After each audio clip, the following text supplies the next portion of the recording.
कालच्या व्हिडिओमध्ये मी 3 स्टॉक्स दिले होते आपल्या वॉचलिस्टमध्ये ॲड करून ठेवण्यासाठी. ठीक आहे. त्यातला पहिला होता हिंदुस्तान युनिलिव्हर. आज तो जवळपास 3% चाललेला आहे. ठीक आहे. त्याचा एकदा चार्ट बघूया आणि टार्गेट कोणतं दिलं होतं ते एकदा दाखवतो. ठीक आहे. हे टार्गेट बघा, एंट्रीचा लेवल बघा, ही जी ग्रीन लाईन दिसते तिथं आपली एंट्री व्हायला पाहिजे नव्हती आणि तिथूनच ह्या स्टॉकने काय चांगलं अपमूव्ह घेतलेला आहे. किती मोठा अपमूव्ह आहे हा, जवळपास 3%चा अपमूव्ह आहे आणि एका इंट्राडेमध्ये हा मूव्ह तुम्हाला भेटतो. ठीक आहे, जी की फार चांगली गोष्ट आहे. आणि दुसरा स्टॉक झाला होता बजाज फिन्सर. तो सध्या फ्लॅट आहे. ते फ्लॅट असण्याचं कारण पण सांगतो. एक मिनट, हायर टाईम फ्रेमवरती जाऊया आधी. ठीक आहे. तर हा सध्या फ्लॅट आहे आणि आपले लेवल ब्रेक नाही केलेली अजून. ठीक आहे. आणि एक डोजी कॅन्डल बनवलेली आहे, म्हणजे एक डिसायडिंग कॅन्डल आहे. ठीक आहे. एक्झॅक्ट आपली जी लेवल होती म्हणजे 1874.45 त्याला टच करून हा खाल्ला आलेला आहे. ती आता उद्या किंवा परवा ब्रेक होण्याची शक्यता आहे. जर ब्रेक झाली तर याच्यामध्ये एक चांगला मूव्ह तुम्ही कॅप्चर करू शकता, मोमेंटम. तिसरा स्टॉक दिला होता तो म्हणजे GLS. ठीक आहे. GLSनी पण एक चांगला मूव्ह दाखवलेला आहे. एक 5 मिनटाच्या टाईम फ्रेमवरती जर आपण गेलो, 15 मिनटाच्या टाईम फ्रेमवरती, हे बघा, हे लेवल मी मार्क करून दिली होती. पहिली लेवल दिली होती ही 1660ची आणि दुसरी लेवल होती 1175. ठीक आहे. सॉरी, पहिली दिली होती 1159ची आणि दुसरी 1175ची. तर 1160ची लेवल ब्रेक झाल्याच्या नंतर हा काय तुफान चाललं आहे, बघू शकता.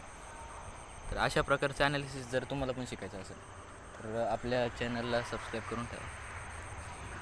आता उद्यासाठी म्हणजे मंगळवारसाठी कोणते 3 स्टॉक्स चांगले ठरतील ते बघूया.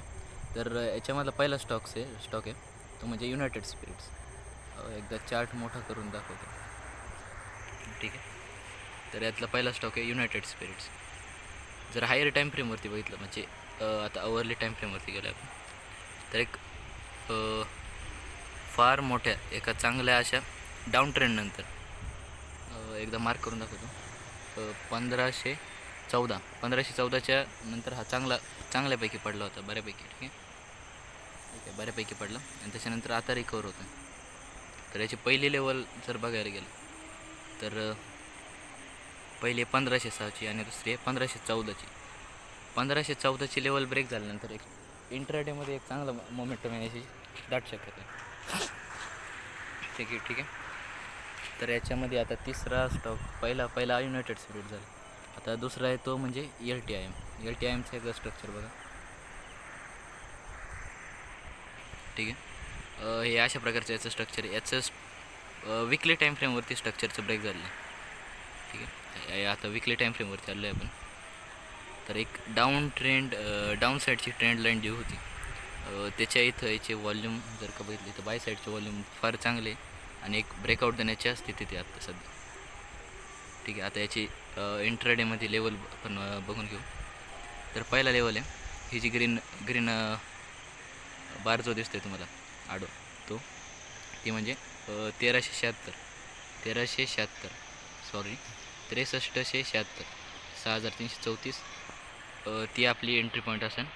एंट्री कशी करायची ते एकदा सांगतो. तर आधी 5 मिनिट टाईम फ्रेमवरती यायचं. हे आलो आणि 5 मिनिट टाईम फ्रेमवरती जेव्हा ही आपली लेवल आहे ह्या लाईनच्या वरती जेव्हा एखादी ग्रीन कॅन्डल क्लोजिंग देईन तेव्हा आपल्याला एंट्री करायची आणि एक 5 ते 10 मिनटातच आपल्याला एक चांगला मूव्ह कॅप्चर करता येऊ शकतो. 5 ते 10 मिनटातच. ठीक आहे. आता तिसरा आणि शेवटचा स्टॉक सांगतो. तो म्हणजे श्रीराम फायनान्स. अतिशय चांगली कंपनी आहे. ठीक आहे.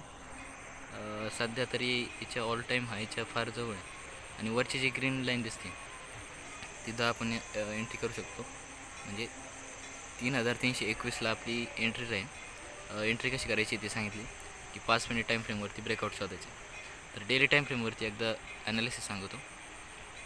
तर सध्या ऑल टाईम हायवरती आधी पण एक लेवल दिला होता मी, तर 3262चा लेवल होता. तो ब्रेक झाल्यानंतर एक चांगल्या प्रकारचं मूव्ह दाखवलेलं आहे आणि अवरली टाईम फ्रेमवरती जर आला तर एक चांगली गोष्ट, एक चांगला पॅटर्न इथं बघायला भेटते. एक मिनटं मी तुम्हाला दाखवतो. तर हे पहा, इथं एक सपोर्ट घेतला, इथून स्टॉकवरती आला. ही त्याच्यानंतरच्या आवरची कॅन्डल. इथं हाय बनवला. त्याच्यानंतर परत इथं एक ओपनिंग देऊन इथपर्यंत आलं. ठीक आहे. आता याची दुसरी कॅन्डलचं ओपनिंग येतं आहे, क्लोजिंग येतं आहे. परत एकदा गॅपअप झाले. गॅपअप ह्याच ठिकाणी झाले आणि इथून डायरेक्ट खाली आलेले. वरच्या साईडची एक पण छोटी पण वीक बनलेली नाही बघा. म्हणजे तिथं सेलर्स फार मोठ्या प्रमाणात ॲक्टिव्ह आहे. आता तो लेवल जोपर्यंत ब्रेक होत नाही तोपर्यंत या स्टॉकमध्ये आपण काही एंटर करू शकत नाही. तर ही जी ग्रीन कलरची लाईन दिसते म्हणजे 3321ला आपण या स्टॉकमध्ये एंट्री घ्यायची आणि एक चांगला प्रकारचा मूव आपण कॅप्चर करू शकतो. फार मोठा मूव असणार आहे हा, कारण ऑल टाईम हायवरती आहे. या स्टॉकचं मार्केट कॅप चांगलं आहे आणि आजचं गॅप अप ओपनिंग आहे. ठीक आहे. तर धन्यवाद.